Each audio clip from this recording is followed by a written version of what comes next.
नमस्कार दोस्तों, स्वागत करते हैं आपका मिथुन राशि के साप्ताहिक राशिफल वीडियो में। दोस्तों, आज हम बात करने वाले हैं मिथुन राशि वालों का आने वाला सप्ताह कैसा रहेगा, क्या क्या योग बनेंगे और इन्हें किन किन कठिनाइयों से सावधान रहना होगा। आज की वीडियो में हम संपूर्ण जानकारी देंगे, तो वीडियो को पूरा जरूर देखना, क्योंकि 25 मई, जी हाँ 25 मई 2026 दोपहर के ठीक 1:56 के अंतराल में अंतरिक्ष में एक ऐसा दुर्लभ ग्रह का चक्रव्यूह बन रहा है जो सीधे मिथुन राशि और मिथुन लगन के जातकों की जिंदगी को हिलाकर रख देगा। ये कहीं तो आपका फायदा करेगा, तो कहीं आपका नुकसान, और सप्ताह के अंत में जाकर बिल्कुल शांत बैठ जाएगा। दोस्तों, आपकी कुंडली के पहले घर में यानी लगन भाव में गुरु और शुक्र, दोनों बड़े गुरु एक साथ बैठे हैं, लेकिन आपके कर्म भाव में शनिदेव का कड़ा पहरा है, तो 11वें घर में मंगल आग उगल रहे हैं। देखिए दोस्तों, सिर्फ राशि में ग्रहों का स्थान नहीं देखा जाता, बल्कि ग्रहों की क्या क्या दृष्टियां हैं, किन किन ग्रहों पर दृष्टियां पड़ रही है, उनको भी देखा जाता है। तो आज हम उन सभी चीज़ों को एक साथ कवर करेंगे, और आज की वीडियो को हम 8 अलग अलग पार्ट में ब्रेक करके देखेंगे कि आपका कैरियर कैसा रहेगा, हेल्थ कैसी रहेगी, लव लाइफ कैसा रहेगा, वर्क बैलेंस कैसा रहेगा। इन सब चीज़ों को मिला के हम अलग अलग पार्ट्स में डिस्कस करेंगे। तो आप आज की वीडियो को अंत तक जरूर देखिए, क्योंकि अधूरा ज्ञान हमेशा खतरनाक होता है। तो चलिए बिना देरी किए आज की वीडियो को प्रारंभ करते हैं। लेकिन उससे पहले जो भी माता रानी के सच्चे भक्त हैं, महादेव के सच्चे भक्त हैं, वो वीडियो को एक लाइक कर कमेंट में हर हर महादेव, जय माता दी अवश्य लिखें। देखिए, आपके प्रथम भाव में यानी कि लगन में गुरु और शुक्र एक साथ विराजमान है, जो आपको गजब का कॉन्फिडेंस, आत्मविश्वास और आकर्षण देने वाले हैं। लेकिन यहाँ ध्यान देने वाली बात यह है कि भाग्यस्थान में बैठे राहु की 5वीं दृष्टि इसी लगन पर पड़ रही है। राहु की दृष्टि आपके दिमाग में बीच बीच में थोड़ा भ्रम पैदा कर सकती है, या आपको अचानक से बड़े बड़े शॉर्टकट लेने के विचार दे सकती है। इस समय आपको अपनी सोच को स्थिर रखना होगा। चलिए दोस्तों, अब बात करते हैं आपके कैरियर की। दोस्तों, आपकी कुंडली के 10वें घर यानी कर्म स्थान पर न्याय के देवता शनिदेव अकेले मीन राशि में बैठे हुए हैं, जैसे आप स्क्रीन पे देख सकते हैं। शनि का कर्म भाव में होना आपके कैरियर के लिए एक टर्निंग पॉइंट है। यहाँ शनिदेव आपसे बहुत कड़ी मेहनत, अनुशासन और वफादारी मांगेंगे। शनिदेव का काम होता है कि वो आपको फल तो देंगे, लेकिन देर से देते हैं। मतलब आपसे काफ़ी मेहनत करवाते हैं, आपसे हार्डवर्क करवाते हैं, उसके बाद अपना रिजल्ट देते हैं। कर्म भाव में शनिदेव का प्रेजेंट होने का मतलब यह है कि आपके ऊपर अचानक से जिम्मेदारियां बढ़ सकती है, आपके ऊपर काम का प्रेशर रहेगा, लेकिन यही प्रेशर आने वाले समय में एक बड़ा पद दिलाएगा। यहाँ एक और गुप्त कनेक्शन है, समझिए। देखिए, चौथे घर में बैठे चंद्रमा की दृष्टि भी सीधे आपके 10वें कर्म भाव में शनिदेव पर पड़ रही है। अब चंद्रमा मन का कारक होता है, इसलिए इस गोचर के दौरान आपके मन में बार बार अपनी नौकरी बदलने या फिर अपना खुद का कुछ नया बिजनेस स्टार्ट करने का विचार आ सकता है। लेकिन ध्यान रखिए, शनिदेव यहाँ बैठे हैं जो जल्दबाजी बिल्कुल भी पसंद नहीं करते हैं। वो चाहते हैं कि अगर आप एक काम पे लगे हैं तो एक काम को भी अच्छे से करें, तभी उसका फल, उसका रिजल्ट आपको बहुत बढ़िया मिलेगा। मतलब रिजल्ट मिलने में देर लगेगी, लेकिन आपको रिजल्ट बहुत अच्छा मिलेगा। अगर आपने अपने सीनियर्स या बॉस के साथ बहस की या ईगो में आकर नौकरी छोड़ी, तो आपको लंबा नुकसान उठाना पड़ सकता है। तो देखिए, इस सेगमेंट का यही एक सीधा सा मूल मंत्र है, धैर्य रखिए, शनि आपको अपने हिस्से का फल जरूर देंगे। चलिए अब बात करते हैं उस चीज़ की जो आपकी जेब और बैंक बैलेंस को संभालती है, यानी कि धन भाव की।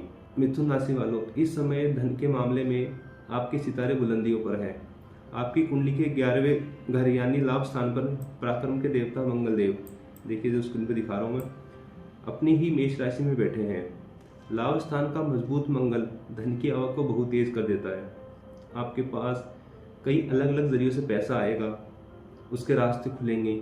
अगर आपका कोई पुराना पैसा कहीं से अटका हुआ था तो वो भी निकल सकता है, वो फंसा हुआ पैसा निकल सकता है। कोई प्रॉपर्टी की डील अटकी हुई थी तो वो भी अचानक से क्लियर हो सकती है।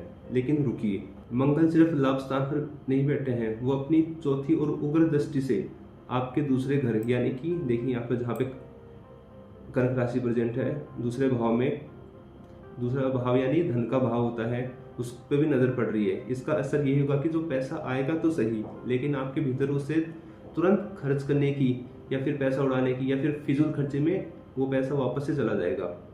इसके साथ ही 12वें घर में बैठे सूर्य और बुध, इन दोनों पर भी शनिदेव की दृष्टि पड़ रही है, तीसरी दृष्टि। ठीक है, तो यह बताती है कि आपके खर्चे हैं वो समांतर रूप से बढ़ते रहेंगे। पैसा आएगा, खर्चे बढ़ते रहेंगे। इसका मतलब यही है कि पैसा आपके पास में नहीं रुकने वाला है, इसलिए आपको प्रॉपर बजट बना के चलना है, पैसों को सेविंग करनी है, नहीं तो आने वाले टाइम में आपको काफ़ी पैसों से दिक्कत का सामना हो सकता है। तो इस बात का बिल्कुल ध्यान रखें, ये मेरी खास सलाह है। चलिए अब बात करते हैं अगले सेगमेंट यानी कि पार्टनरशिप और वैवाहिक जीवन की। आपके लगन में बैठे गुरु और शुक्र दोनों की 7वीं दृष्टि सीधी यहाँ धनु राशि 7वें भाव में पड़ रही है। इससे क्या होगा कि आपके रिश्तों में मधुरता आएगी। लेकिन ट्विस्ट यहाँ पे एक ये भी है कि 10वें भाव से भी शनिदेव की 10वीं दृष्टि सीधे धनु राशि पे गिर रही है, मतलब 7वें भाव पे आ रही है। इसका मतलब यही है कि जहाँ एक तरफ गुरु और शुक्र की जोड़ी से आपके रिश्ते बचेंगे और मजबूती देंगे, वहीं शनि की 10वीं दृष्टि से आपके पार्टनर के साथ थोड़े मनमुटाव, मतभेद या फिर थोड़ा क्लेश हो सकता है, जैसे तू मैं की लड़ाई हो सकती है और दोनों के बीच में वैचारिक मतभेद आ सकते हैं। शनि यहाँ आपके रिश्तों की मैच्योरिटी को चेक करेंगे। वो देखेंगे कि आपके दोनों के बीच में कैसा बैलेंस है, कम्युनिकेशन कैसा है। तो आपको इस चीज़ से ध्यान रखना पड़ेगा। क्यों? लेकिन जैसे ही 29 मई आएगी, 29 मई को बुध है वो आपके लगन भाव में आ जाएंगे, 12वें भाव से निकल के पहले भाव में आ जाएंगे। उससे क्या होगा कि जो आपके पिछले समय से जो भी आपके पति पत्नी के बीच में क्लेश चल रहे थे वो धीरे धीरे होना खत्म हो जाएंगे। आपकी जो बीच में मिसकम्युनिकेशन हो रही थी वो चीज़ें वापस से सोल्व होना स्टार्ट हो जाएगी, क्योंकि बुध है वो कम्युनिकेशन यानी कि वाणी के देवता है। अगर आप दोनों बैठकर बातचीत करेंगे, ठंडे दिमाग से बातचीत करेंगे या फिर ठंडे दिमाग से अपनी चीज़ों को सोल्व करने की कोशिश करेंगे तो आपको इसमें काफ़ी फायदा होगा। वहीं दूसरी ओर अगर आप किसी के साथ नया काम शुरू करना चाहते हैं तो 29 मई के बाद की गई पार्टनरशिप बहुत लंबी और मुनाफा देने वाली साबित होगी। वहीं अगर आपकी शादीशुदा जिंदगी में पिछले काफ़ी समय से कड़वाहट चल रही थी या गलतफहमियां थी तो गुरु का अमृत उन घावों को भर देगा। पार्टनर के बीच आपसी समझ बढ़ेगी। जो लोग सिंगल हैं और लंबे समय से किसी जीवन साथी के तलाश में थे उनके लिए कोई बहुत अच्छा रिश्ता सामने आ सकता है। गुरु की दृष्टि से विवाह के योग बन रहे हैं, मजबूत एकदम सॉलिड योग बन रहे हैं। बस एक बात का ध्यान रखना है, 11वें घर के मंगल जो आपको स्क्रीन पर जैसे दिख रहा है, आपको 11वें घर के मंगल की 7वीं दृष्टि आपके 5वें घर मतलब प्रेम भाव पर भी है, जिससे गुरु की कृपा तो मिलेगी, लेकिन कभी कभी आपका ओवर पॉजिटिव होना या पार्टनर पर बेवजह शक करना बनाए माहौल को तनावपूर्ण बना सकता है। अपने रिश्तों में ईगो को जगह बिल्कुल भी मत दीजिए, अन्यथा आपके रिश्ते खराब हो सकते हैं। लगन में गुरु होने के कारण आपकी समाज में साख बढ़ेगी, लोग आपसे सलाह लेने आएंगे, आपकी गिनती एक समझदार और सुलझे हुए इंसान के रूप में होगी। लेकिन जब बात घर के चारों कोनों की आती है तो स्थितियाँ थोड़ी अलग हो जाती है, काफ़ी अलग हो जाती है। 10वें घर में बैठे शनिदेव अपनी 7वीं पूर्ण दृष्टि से 4थे घर में बैठे चंद्रमा पर नजर डाल रहे हैं। शनि और चंद्रमा का यह दृष्टि संबंध घर के माहौल में एक अजीब सा रूखापन ला सकती है। आपकी माता की सेहत, क्योंकि 4था घर माता का भी होता है, तो आपकी माता की सेहत पर असर डालेगी। उनकी तबीयत अचानक बिगड़ सकती है या घर के किसी पुराने विवाद के कारण मानसिक शांति भंग हो सकती है। इसके अलावा 11वें घर का मंगल अपनी 4थी दृष्टि से आपके दूसरे भाव को देख रहा है। आपकी वाणी में इस समय थोड़ा तीखापन आ सकता है। आप अनजाने में परिवार या आसपास के लोगों को कुछ ऐसा कड़वे शब्द बोल सकते हैं जो उनके दिल को चुभ जाए। इसलिए बाहर भले ही आप कितने भी लोकप्रिय रहें, लेकिन घर के अंदर आपको सचेत रहना ही होगा, अन्यथा घर का माहौल खराब होने में देर नहीं लगेगी।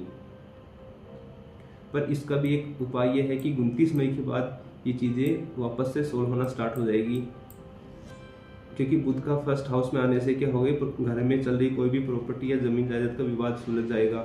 माता की सेहत में जो गिरावट आ रही थी उसमें अचानक सुधार देखने को मिल सकता है।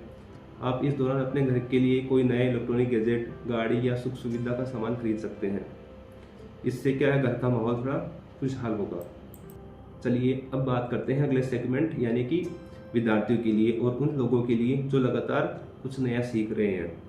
जो लोग वीडियो एडिटिंग, डिजिटल मीडिया या कोई भी टेक्निकल कोर्स, उनके लिए समय किसी वरदान से कम नहीं है।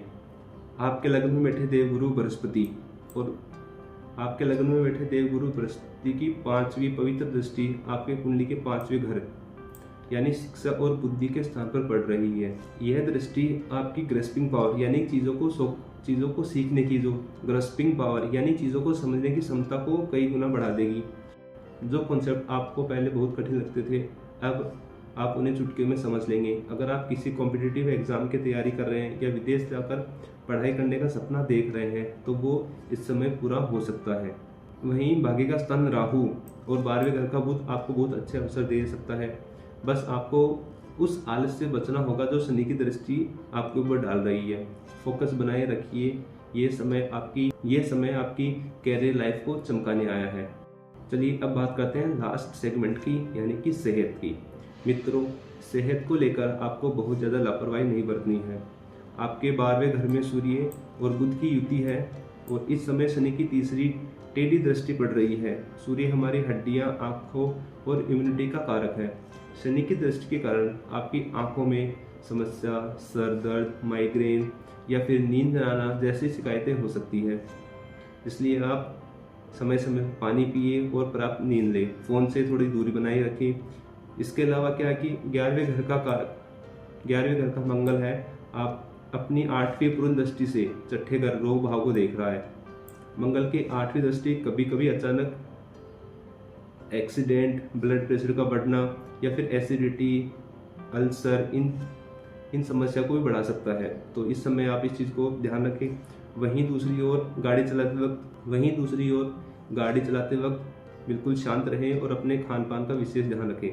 हालांकि सूर्य और बुध की छठे घर पर 7वीं संयुक्त दृष्टि होने के कारण यदि कोई पुरानी बीमारी चल रही थी तो उसका सही इलाज भी आपके सामने सही समय पर मिल जाएगा। तो दोस्तों, ये था आज का राशिफल। अब चलिए बात कर लेते हैं कुछ उपायों के बारे में। हर शनिवार की शाम को पीपल के पेड़ के नीचे सरसों के तेल का दीपक जलाएं। इससे शनि की जो क्रूर दृष्टि है वो आपके सूर्य, चंद्रमा और लगन पर पड़ रही है, उसका नकारात्मक प्रभाव पूरी तरह शांत हो जाएगा। रोज हनुमान चालीसा का पाठ करें। अगर रोज नहीं कर सकते हैं तो मंगलवार और शनिवार के दिन हनुमान चालीसा या बजरंग बाण का पाठ करें, ताकि 11वें घर का मंगल आपको सिर्फ धंधे, गुस्सा और चोट, एक्सीडेंट वगैरह इन सब चीज़ों से आपकी रक्षा करें। सुबह स्नान करने के बाद सूर्य देव को तांबे के लोटे में जल दें। इससे 12वें घर का सूर्य मजबूत होगा, आपके पिता की सेहत अच्छी रहेगी और आपके मान सम्मान में 4 चांद लग जाएंगे। तो दोस्तों, ये था आज का राशिफल। आशा करते हैं आपको आज की वीडियो पसंद आई होगी। वीडियो अच्छी लगी हो तो वीडियो को लाइक करें, वीडियो में एक कमेंट जरूर करें और चैनल को अब से सब्सक्राइब करें। मिलते हैं अगली वीडियो में, तब तक के लिए गुड बाय। Thank you.